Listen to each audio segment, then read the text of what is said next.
She doesn't belong on this aircraft, the man says, crisp as the pleat in his snow-white collar. And the whole private terminal freezes like someone hit pause of quiet, so sharp you can hear the ice clink in somebody's crystal tumbler.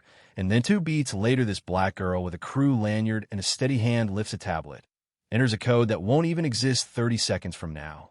And the Gulfwing's door sighs, open like it's been waiting for her all along. Yeah, that happened. Right in front of the airport CEO and a half dozen executives who suddenly forgot how to blink. But let me back up a sec. 3 months earlier, on a weeknight that smelled like butter and nutmeg, Aria Bennett sat at her family's kitchen table, pushing her mom's legendary mac and cheese around her plate. More worried than hungry, the kind of fidgety you get when tomorrow keeps knocking on the inside of your skull. You know what I mean? Across from her, Dr. Miles Bennett saw tan pepper hair, lab coat posture, aerospace royalty, without the attitude, watched his 17-year-old kid with a little smile and a lot of pride. You gonna eat that or reverse engineer it? He teased, and Aria laughed despite herself, because that's what he does, turns panic into oxygen. Dad, what if they hate it? She said. What if?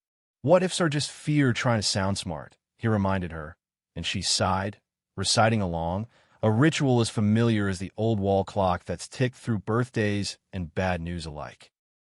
I don't know. Her system wasn't a science fair trick. It was a blueprint for how private aircraft should decide who gets in, who gets out, who gets to touch anything that flies, multi-layered authentication, biometrics tied to role-based credentials, and the magic, a dynamic authorization code that regenerated every 30 seconds based on a proprietary seed that only the aircraft and the authorized user could read. It was elegant. It was bulletproof as Aria could make it in the months she'd been hammering at the problem in a bedroom that somehow held a teddy bear and 3 oscilloscopes without starting a fight. Apex Aeronautics had agreed to hear her out. Apex, as in a private aviation giant with a lobby full of suspended jet models and a client list written in watch brand font. So she'd built the demo, wrote the white paper, rehearsed her lines while brushing her teeth, then went back and rewired the entire threat model because good enough never felt safe in her hands.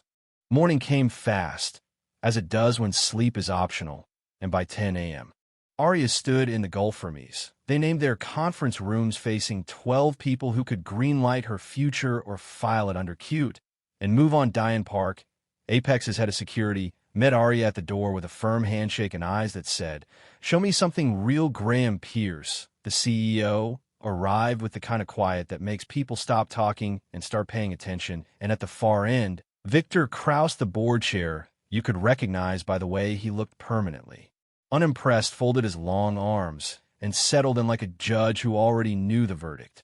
Aria didn't flirt with small talk. She just started what's broken, why it matters, how bad actors slip past static codes and stale protocols, the 6 seams where current systems split under pressure.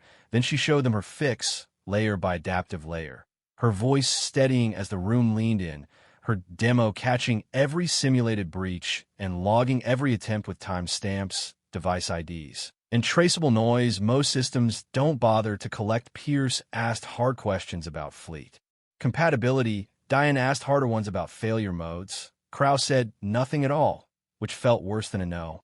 90 minutes later, the no never came. Pierce closed his notebook, nodded once, and said, "Prototype it," just like that. And Aria walked out into Atlanta's sun with her dad beside her and a future that felt like it had finally checked in. The next 3 months were the fast-forward montage version of Life Lab days that bled into lab nights. Coffee that forgot it was supposed to taste like anything, test beds, simulations, red team drills where Diane tried to break Aria's baby and Aria said, "Try harder." The system learned, the logs got smarter, and every time a probe found a new edge case, Aria patched it and then patched the patch. A dance of defense that never got old because the stakes never got small. Then came the day of the Pacific Tech Summit out west, a who's who of people who speak in acronyms and write in zeros. And Apex wanted to unveil the system on a real flight, real crew, real passengers, real everything. Aria arrived at Summit Gate, the glossy private terminal where the floors reflect your shoes back at you like a second opinion, and that's when the first domino tilted. "Your name isn't on the manifest," the desk attendant said with a practiced smile that didn't quite reach her eyes. "We've been told to send you to Gate 7. Gate 7 turned out to be a nice way of saying small room where uncomfortable conversations go. And there was Diane already waiting, apology written across her face, last-minute investor ads, weight and balance tweaks, a passenger list that shifted like weather. "We booked you first-class commercial in 3 hours," she said. Because that's what companies do when they make the embarrassing mistake of underestimating the person who built the thing they're advertising. Arya looked at her dad, who was already trying to look less furious than he felt she looked at Diane, then at her tablet, then back at the runway where the Gulfwing G650 gleamed like a secret no. She said gently but not softly, and fate apparently agreed because a text buzzed across her screen from Graham Pierce. "Come to the lounge now." He offered a compromise that sounded like a demotion if you've never had to pick your battles fly as crew, not passenger. Take the jump seat, where the credential, do the work you were always meant to do. Arya said yes before he finished the sentence, because titles don't keep aircraft safe, and her code did. Boarding was a theater of subtle power plays. You know, the kind tailored suits, soft voices with hard edges, flight attendants who can diffuse a boardroom brawl with a tray of sparkling water. Victor Krause caught sight of Arya's crew badge and bristled, muttering about unusual additions. And she smiled anyway, because if there's a wrong room to shrink in, it's the one you earned. Wheels up, the Gulfwing leveled into smooth air over Alabama Pine. And in the quiet hum of the cabin, Arya watched her system do exactly what it was built to do until it didn't, until a hiccup flickered across her screen, too patterned to be random, too brief to be normal, then again, a little faster each time, like someone tapping a fence, listening for hollow spots. "Turbulence?" Diane asked from the secondary console. "Pattern turbulence is called an attack," Arya said lightly, fingers already flying, walls tightening with each probe. The adaptive code, shifting like a chess player who knows 3 games ahead, she let the system learn. Not just block, because a blind punch tells you nothing and a log punch tells you where the arm is coming from. The diverted front range, international, Denver sky wide and honest above the mountains in. That's when the second domino fell. Security alert tied to the summit. Multiple aircraft targeted, arrests incoming, all the things you expect to read in a statement hours later, said quietly in a cockpit now. Deplaning should have been boring. A parade of wheeled carry-ons and expensive apologies. Instead, it stalled under the fluorescent hush of a private lounge where Sterling Cole, the CEO of the terminal operator, and a man who'd clearly never been told to wait for anything, stood behind a podium like a judge and decided who counted. "Everyone on that aircraft must be accounted for," he said, glancing at Arya like she was a rounding error. "Passenger or crew MS?" Bennett appears as neither. Diane showed the rush authorization. Pierce explained the override. Sterling recited policy like scripture, and Arya, who had just helped trace a live attack to its source with the very logging features the man was dismissing, stood there 17 and small and furious. "Let her through," Victor Krause snapped, suddenly, and surprisingly the same man who'd sat like granite in the conference room now bristled for her. Not against her. "Marcus, sorry. Sterling, what you're doing looks a lot like deciding who belongs by the picture in your head," he added, and the room changed temperature. Twist number 1. Right there, your skeptic turns into your sword. Arya felt something uncoil in her chest. Not relief exactly, more like room to breathe. "Mr. Cole," she said, stepping forward, voice calm, hand steady, tablet lit. "You want proof, not promises. Come with me."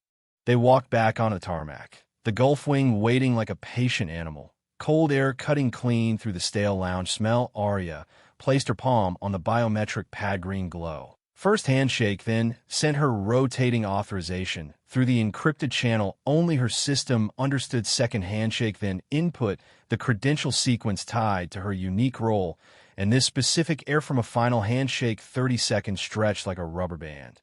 Then the latch clicked and the door unlocked. Simple, unmistakable, undeniable. "This log," she said, turning the screen so Sterling could see his own reflection in it. "Records, who, when, how, and from where. It's the same trail that helped law enforcement find the people who try to touch our systems in the sky. If you want security, this is it. Not a spreadsheet that says what should have happened yesterday." Silence, then Sterling's jaw unclenched, and the apology, clumsy, late, but real enough, arrived. Back at the hotel that evening, Arya called her dad, told him about the hiccups and the fix, the detour in the door, the man who tried to block her, and the man who unexpectedly stood up. He listened, then said the thing he always said when the hard part was over and the hard part was still coming. Proud of you now, sleep. Morning brought headlines that blurred between victory and caution. Threat disrupted. Summit delayed. New protocols inbound, and a meeting in a quiet conference space where Graham Pierce slid a folder across a glossy table and said, "Stay with use officially now.